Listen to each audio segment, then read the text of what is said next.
오늘 말씀드릴 사건은 2008년에 미국 전역을 분노하게 했던 사건인데요. 때는 2008년 12월 11일 미국 플로리다주 올랜도의 숲이 우거진 지역에서 쓰레기 봉투 안에 담요에 쌓인 2살 된 여자아이의 유골이 발견되었죠. 검시관은 이 유골을 보고 살인되었다고 판단했습니다. 살인이라고 판단한 이유 중 하나는 두개골 앞쪽 입부분에서 테이프를 발견했기 때문인데요. 이 유골은 바로 2008년 7월 15일에 실종 신고가 되었던 케일리 앤선이었습니다. 케일리는 자신의 엄마 케이씨를 따라 나간 뒤 흔적도 없이 사라졌죠. 케이씨의 아빠 조지의 말에 따르면 케이씨가 케일리를 데리고 나간 뒤 한 달 동안 돌아오지 않았고 할머니 할아버지였던 신디와 조지는 손녀 케일리를 무척이나 그리워했다고 합니다. 케이씨에게 반복적으로 만나자고 요청했지만 일이 너무 바쁘다고 하거나 케일리는 지금 베이비시터랑 있어요 라는 등 그저 둘러대기 바빴다고 하는데 손녀가 너무 보고 싶었지만 딸의 말을 믿을 수밖에 없었죠. 그러다 케이씨에게 빌려줬던 차가 견인되어 있다는 편지를 받은 조지는 굉장히 충격을 받았는데요. 당연히 차는 케이씨가 쓰고 있는 줄 알았으니까요. 그렇게 조지는 견인된 차를 찾으러 갔는데 차 트렁크에서 아주 강한 냄새를 맡게 됩니다. 그는 전직 경찰이었기 때문에 트렁크에서 나는 냄새가 시체가 부패한 냄새라고 확신을 했었던 것 같아요. 결국 신디와 조지는 케이씨의 친구들에게 케이씨의 행방을 물었습니다. 케이씨는 말을 안 해줬기 때문이죠. 알고 보니 케이씨는 tam파라는 지역에서 남자친구 토니와 함께 지내고 있다는 걸 알게 됩니다. 그래서 부모님은 2시간 거리의 tam파까지 찾아가게 되는데요. 거기에서 케이씨는 찾았는데 케일리의 흔적은 없었습니다. 케일리의 행방을 묻자 케이씨는 그제야 집을 나온 이후로 케일리를 한 번도 보지 못했다고 하는데요.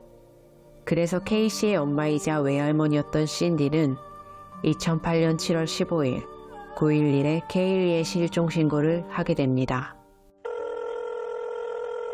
My daughter finally admitted that the baby's in the store. I need to find her. Your daughter admitted that the baby is where? But the babysitter took her a month ago. My daughter's been looking for her. I told you my daughter was missing for a month. I just found her today, but I can't find my granddaughter. And she just admitted to me that she's been trying to find her herself.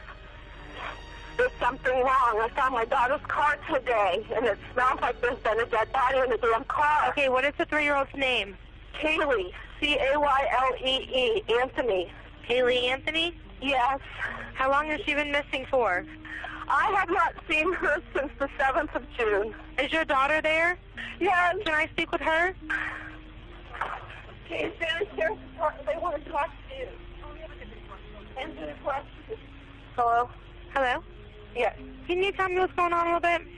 I'm sorry? Can you tell me a little bit what's going on? My daughter's been missing for the last 31 days. And you know who has her? I know who has her. I've tried to contact her. I actually received a phone call today, now from a number that is no longer in service. I did get to speak to my daughter for about a minute. Who has her? Do you have a name? Her name is Zenaida Fernandez Gonzalez. She's been my nanny for about 1.5 years, almost 2 years. Why are you calling now? Why didn't you call 31 days ago? I've been looking for her and have gone through other resources to try to find her, which was stupid. I think the officers are here. The officers are there? Yes. 실종 신고의 음성만 들어봐도 신디와 케이씨, 두 사람의 태도는 확연하게 다른 걸 알 수 있습니다. 경찰은 실종 사건을 접수한 후 다음날 케이씨의 진술을 받아내는데요. 케이씨는 케일리가 유모인 제니한테 납치되었다고 주장하죠. 제니라는 사람이 실제로 존재하기는 했습니다. 하지만 제니는 케이씨와 케이씨의 가족, 그 누구와도 만난 적이 없었다는 걸 증명했는데 이 과정에서 제니는 K씨를 상대로 명예훼손 소송을 제기하기도 했습니다. 그리고 유모 제니를 알게 된 가정이 본인이 다니는 유니버설 스튜디오의 직장 동료를 통해 알게 되었다고 했고, 경찰들이 유니버설 스튜디오 사무실로 동행할 것을 요구하자 K씨는 당당하게 경찰들을 인도했는데, 당당하게 가던 그녀가 유니버설 스튜디오 건물 주변에 멈추더니 갑자기 막 웃기 시작하면서 농담이에요. 사실 몇 년 전에 해고됐어요. 라고 하는 겁니다. 이건 수년 동안 그녀의 부모님에게도 했던 거짓말이었죠. 진술을 하면서 계속 거짓말만 하는 겁니다. 결국 경찰은 허위 진술 및 아동방치와 수사방해 혐의로 케이시 앤 써니를 체포합니다. 처음 판사는 아이가 행복할 수 있는 권리를 비참하게 무시했다며 보석을 기각했지만 2008년 7월 22일 채권 심리 후 50만 달러, 하나 약 6억 5천만 원 상당의 보석금을 책정했습니다. 많은 사람들이 케일리를 찾기 위해 노력했지만 K씨는 수감이 되었을 때도 아이에 대해서는 전혀 궁금해하지도 않았어요. 그저 남자친구 토니만 찾았습니다. Casey? Mom. Hey, sweetie. Oh, I just saw your nice little cameo on TV. Which one? What do you mean, which one? Which one? I did 4 different ones, and I don't know. I haven't seen them all. I've only seen 1 or 2 so far. You don't know what my involvement is and stuff? Casey? Mom. What? No. I don't know what your involvement is, sweetheart. You're not telling me where she's at. Because I don't f***ing know where she's at. Are you kidding me?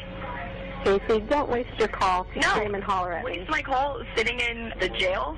Whose fault is you sitting in the jail? You're blaming me that you're sitting in the jail? Not Blame my yourself fault. for telling lies. You mean it's not your fault? What do you mean it's not your fault, sweetheart? If you'd have told them the truth and not lied about everything, they wouldn't... Do me a favor, just tell me what Tony's number is. I don't want to talk to you right now. I don't have his number. We'll get it from Lee because I know Lee's at the house. Get Tony's number for me. Hey, Hey, can you give me Tony's number? I can do that. I don't know what real good it's going to do you at this point. Well, I'd like to talk to him anyway. Okay. Because I called to talk to my mother, and it's f***ing waste. Oh, by the way, I don't want any of you coming up here when I have my first hearing for bond and everything else. Like, don't even waste your time coming up here. You're making it real tough for anybody to want to try to... I'm not going around and around with you. That's pretty pointless. Christina would love to talk to you because she thinks that you will tell her what's going on. Frankly, we're going to find out. Everything I have she's no telling clue them where is Kaylee lie. was. If I knew where Kaylee was, do you think any of this would be happening? No. Anyway, you only got a couple minutes with us, so I'm not going to let you completely waste it. Here's Christina. She thinks she can get through. No, I want Tony's number. I'm not talking to anybody else. Hello? Hi, I'm glad everybody's at my house. Do me a favor, get my brother back because I need Tony's number. Does Tony have anything to do with Kaylee? No, nothing. Okay, so why do you want to talk to Tony? He's my boyfriend, and I want to actually try to sit and talk to him because I didn't get a chance to talk to him earlier because I got arrested on whim today. I just want to talk to Tony and get a little bit of... Casey, you have to tell me if you know anything about Kaylee. Sweetheart, if if anything happens with Kaylee, Casey, I'll die. You understand? I'll die. If anything happens to that baby. Oh my god, calling you guys? A waste. Huge waste. 수감된 지 한 달이 지났을 무렵 캘리포니아의 보석금 회사인 레너드 파딜라의 조카 토니는 여기서 토니는 남자친구 토니랑 다른 사람입니다. 토니는 K씨가 경찰에 협조를 해서 부디 케일리를 찾아주길 바라는 마음으로 보석금을 빌려줬는데 K씨가 보석금을 받는 동안 머물고 있던 앤서니 집 주변에 화난 군중들이 모이기 시작하자 토니는 보석금을 취소하게 됩니다. 그렇게 다시 감옥에 갇히게 된 K씨는 결국 부모님이 보석금을 빌려 전자 모니터링 장치를 장착하고 오렌지 카운티 감옥에서 풀려나게 됩니다. 그 사이 계량기 검침원이었던 로이 크롱크는 K씨의 부모님 집 근처 숲에서 수상한 물체를 발견하고 2008년 8월 11일, 12일, 13일 세 차례나 경찰에 신고했는데요. 제보 부서로 다시 신고하라는 얘기를 듣고 전화했지만 연결이 되지 않았죠. 그리고 다시 전화했을 때는 2명의 경찰관을 만났습니다. 크롱크는 회색 가방 근처에서 두개골로 보이는 것을 봤다고 얘기했어요. 하지만 안타깝게도 경찰들은 짧은 수색만 하고 돌아갑니다. 그렇게 시간이 흐르고 4개월 뒤 2008년 12월 11일 크롱크는 다시 한번 경찰에 신고를 하죠. 그 신고로 결국 쓰레기 봉투에서 유해를 발견합니다. 앞서 말씀드렸던 바로 케일리 앤서니의 유골이었습니다. 딸을 살해한 혐의로 체포된 케이씨. 그녀는 대체 어떤 사람일까요? 케이씨는 2005년 19살 때 아빠가 누군지도 모를 누군가의 딸을 낳았습니다. 간호사였던 케이씨의 엄마 신디조차도 처음에는 임신 사실을 몰랐죠. 임신했다는 사실을 알았을 때 케이씨는 아이를 고아원에 보내고 싶어 했지만 부모님의 설득으로 결국 부모님의 집에서 케일리를 키우게 됐습니다. 차라리 이때 고아원으로 보내는 결정을 했다면 케일리의 운명은 달라졌을지도 모르죠. 워낙 놀기를 좋아하는 파티걸이었던 케이씨. 그녀에겐 딸의 존재가 자신의 자유를 억압하는 족쇄로 여겨졌던 건지 딸이 실종된 그 상황에서도 이탈리아어로 아름다운 인생을 의미하는 벨라비타라는 문구를 그녀의 등에 새기기도 했어요. 게다가 딸이 실종된 지 4일이 지난 6월 20일에도 나이트클럽에서 파티를 하고 핫바디 컨테스트에 참가하는 등 도저히 아이를 잃어버린 엄마라고는 볼 수 없을 행동들을 하고 다닙니다. 그래서 미국에서는 이 사건을 파티맘 사건이라 부르기도 했죠. 케이씨는 부모님의 돈을 훔친 사실로 엄마 신디와 크게 다툰 후 케일리를 데리고 부모님 집에서 나와 남자친구 토니의 집으로 향하게 됩니다. 2008년 6월 16일 케일리는 케이씨와 함께 부모님 집에서 떠나는 모습이 마지막으로 목격이 되었는데 그 집 수영장에서 익사했다고 케이씨의 변호인은 주장했습니다. 2011년 5월부터 7월까지 6주 동안 진행되었던 재판에서 검찰은 무려 400개의 증거물을 제시하면서 케이씨는 단지 부모라는 책임에서 벗어나고자 케일리에게 마취제 성분인 클로로포름을 투여하고 코와 입에 테이프를 붙여 살해했다고 주장했는데요. 케이씨의 차 트렁크에서 케일리의 머리카락 모근이 나왔고 트렁크에서 사람이 부패한 냄새가 강하게 났다는 점, 또한 트렁크에서 마취제 성분인 클로로포름이 발견된 점, 그리고 케이씨만 사용이 가능했던 컴퓨터에서 목 부러뜨리기, 클로로포름 만드는 방법 등 클로로포름에 관련해서 84번이나 검색했던 기록. 또 있습니다. 유골이 발견된 현장에서 두개골 입 위에 테이프에서 나온 잔여물과 케이씨의 집에 있는 하트 모양 스티커의 잔여물이 동일하다는 점. 더불어 현장에서 같이 발견되었던 담요는 케이씨 부모님 집에 있는 침구와 일치하는 등 많은 혐의점이 발견됐기 때문에 검찰은 케이씨가 케일리를 살해했다고 주장한 겁니다. 거기에 케이씨 변호 측은 케일리가 수영장에서 실수로 익사했으며 그 시신을 발견한 아빠 조지가 딸이 남은 인생을 감옥에서 살 것이 걱정이 돼서 케이씨와 함께 케일리의 죽음을 은폐하려 한 거라고 반박합니다. 그러나 검찰 측은 지금 케이씨는 거짓 진술을 하고 있으며 법의학 전문가들이 말했던 차 트렁크에서 나온 케일리의 목은 그리고 트렁크에서 났던 냄새들을 지적했는데요. 여기에 케이씨 변호인은 케일리가 어떻게 죽었는지에 대한 직접적인 증거가 없다고 반박했고 수많은 증거와 정황이 있음에도 2011년 7월 5일 케이씨는 1급 살인, 아동학대, 아동살인에 대해서 무죄 판결을 받게 됩니다.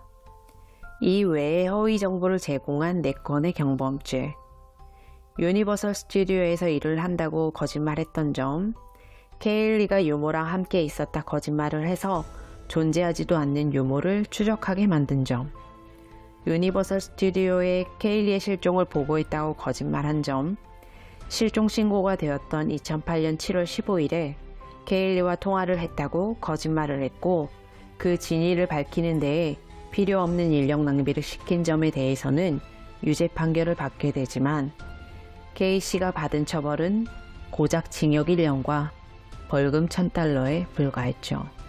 게다가 이전에 수감됐다가 보석금을 내고 나왔잖아요. 그때 당시 K씨가 이미 교도소에서 3년을 복역했던 시간을 이유로 결국 2011년 7월 17일에 완전히 석방이 됩니다. 살인에 대한 무죄 판결은 2년 7개월 동안 사건을 지켜본 수많은 대중의 분노를 샀습니다. 하지만 해당 사건에 대한 판결을 내린 배심원단은 검찰 측의 증거가 너무 불충분했기 때문에 무죄 판결을 내릴 수밖에 없었다고 했는데요. 무려 400개나 증거를 제출했는데도 말이죠. 타임지는 이 사건을 세기의 소셜미디어 재판이라 묘사하기도 했고 미국 전역을 뒤흔들었던 제2의 오제이 심슨 사건이라 하기도 했습니다. K씨의 사건이 일어나기 14년 전 유명 미식축구 선수 오제이 심슨이 그의 이혼한 전처와 식당 종업원을 살해한 혐의로 체포되었었는데요. 체포 과정에서 벌어진 도주극이 CNN 등을 타고 방영되기도 했었죠. 수많은 증거가 심슨이 범인임을 뒷받침하고 있었지만 어이없게도 이 사건의 판결은 무죄로 종결됩니다. 케이시 앤서니 사건 이후 미국에서는 14세 미만 아동의 부모 또는 법적 보호자가 아이의 실종이나 사망을 24시간 내 신고하지 않으면 중죄로 처벌하는 법안인 케일리법을 16개의 주에서 추진하기도 했지만 부모가 즉시 경찰에 신고하지 않고 먼저 아이를 찾기 시작하거나 아이의 예상치 못한 사망으로 충격과 슬픔에 압도된 부모를 보고 병원 측에서 제때 보고하지 않았을 때 무고한 사람들이 법에 걸릴 수 있다는 지적들로 현재는 10개 주에서만 승인이 난 상태입니다. 그리고 케이시 앤서니는 2011년 앙케이트 조사에서 가장 싫은 사람 1위에 뽑히기도 했죠. 또한 언론에 상당한 관심을 받았고 시위대가 반복적으로 앤서니 집에 찾아가 베이비 킬러라고 외치기도 했습니다. 이 과정에서 케이시와 아빠 조지는 살해 위협을 받았다고 주장하기도 했는데요. 결국 조지는 압박감을 이길 수 없었는지 자살을 암시하는 메시지를 가족들에게 보내기도 합니다. 이후 조지는 데이토나 해변에서 발견이 됐고 정신병원으로 이송이 되었다가 풀려납니다. K씨는 살인사건과 별개로 위증에 대한 행정력 낭비 비용에 대해서 전액 지불하라는 명령을 받아 수십만 달러를 갚아야 하는 상태가 되었고 재판 이후 부모님과는 연락을 끊고 살고 있습니다. 신문이나 방송에서 거금을 걸고 인터뷰 요청을 했지만 대중에게 모습을 드러내지는 않고 있었는데요. 그러다 2022년 11월 한 다큐멘터리 채널에서 딸 케일리를 살해한 진범은 자신의 아빠 조지라고 말했습니다.